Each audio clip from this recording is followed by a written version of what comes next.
Mylène Farmer-Alizé, leur relation intacte et surprenante loin des projecteurs. Plus de 25 ans après Graines de Star, la relation entre Alizé et Mylène Farmer n'a jamais été aussi sincère. La chanteuse corse a confié à RTL que leur lien, loin des studios et du poids du succès, s'est transformé en une amitié vraie. Rythmée par des messages hebdomadaires, des fous rires et des vacances partagées en Corse. Elle dépeint une Mylène Farmer méconnue, drôle, pleine de vie et passionnée par les animaux. C'est une histoire de mentorat qui s'est muée en une amitié à l'épreuve du temps. Plus de 2 décennies après leur première rencontre qui allait révolutionner la pop française. Alizé et Mylène Farmer prouvent que leur lien n'a jamais été aussi fort, ni aussi sincère. Nés sous les lumières du plateau de Graines de Star en 1999, leur relation s'est finalement épanouie loin des caméras. Se débarrassant du poids écrasant du succès commercial. En 1999, Mylène Farmer et son complice Laurent Boutonnat repèrent immédiatement le potentiel des Alizé. Sa voix douce, son naturel désarmant. Ensemble, ils créent un phénomène, enchaînant les tubes cultes comme Moi, Lolita, J'en ai marre, et Gourmandise. Mais en 2004, après 2 albums explosifs, Alizé ressent le besoin de se accent aigu émancipé et de tracer son propre chemin.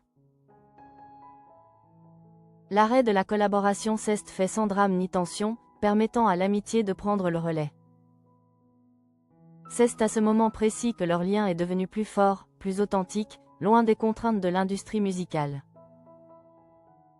Invité de l'émission de Jade et Éric Dussart sur RTL, Alizé a raconté avec tendresse que cette amitié n'a jamais faibli, mais s'est simplement privatisée. On s'écrit toutes les semaines, a confié Alizé, révélant la régularité de leurs échanges.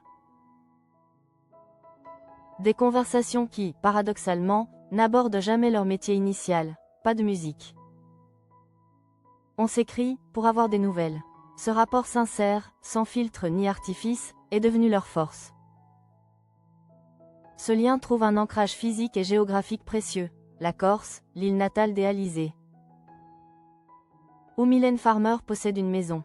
La chanteuse corse a révélé une anecdote qui dément toutes les rumeurs de guerre froide. Je vais en vacances chez elle quand je vais en Corse, a ajouté Alizé. Ces retrouvailles se font dans la plus grande simplicité, des repas tranquilles, des promenades, des discussions autour d'un café. Rien d'extravagant, juste 2 femmes qui se connaissent depuis longtemps et qui ont conservé intact ce lien de confiance, loin de l'hystérie médiatique.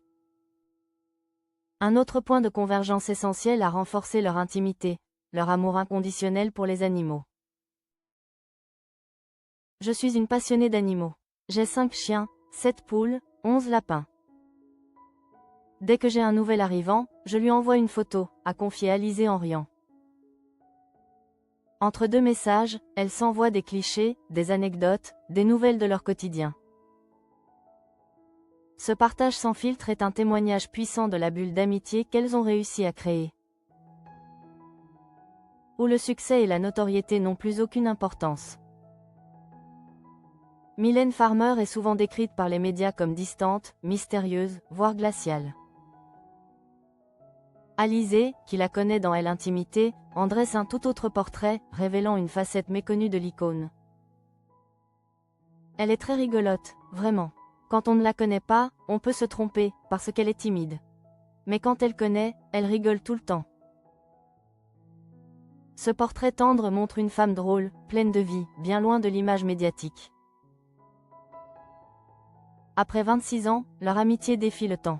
Leur lien continue de battre, non pas grâce aux projecteurs, mais grâce à la simplicité des petits plaisirs partagés, un message, un rire, un nouvel animal.